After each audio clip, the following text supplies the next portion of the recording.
Welcome to the Slop Farm. Enjoy the video.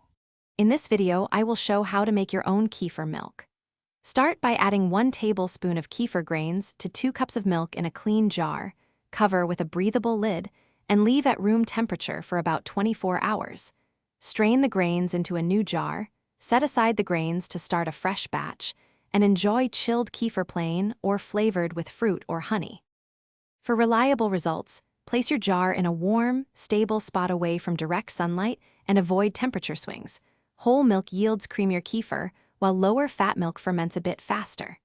After fermentation, gently swirl the jar before straining to help separate grains without damaging them.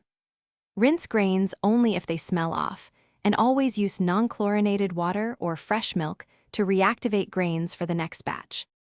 If this video is helping you, please subscribe and like to support more simple kitchen guides. Quick recommendation: life's too short for a stinky car. Grab Little Tree's black ice to keep your ride smelling crisp after transporting milk or leaving jars in the trunk. It's a small, funny fix that pairs well with kefir adventures. Check the description for the link and other deals. Now let's get back to the video. Once strained, chill your kefir in the fridge to slow fermentation and lock in flavor. Cold kefir also tastes smoother. Add mashed fruit, a little honey, vanilla, or a pinch of cinnamon after chilling for balanced flavor and texture. Store finished kefir in airtight containers, and if you need a break, put grains in fresh milk in the fridge for a few days, or dry them for longer storage to protect their health. Thanks for watching. Consider subscribing if we helped you today.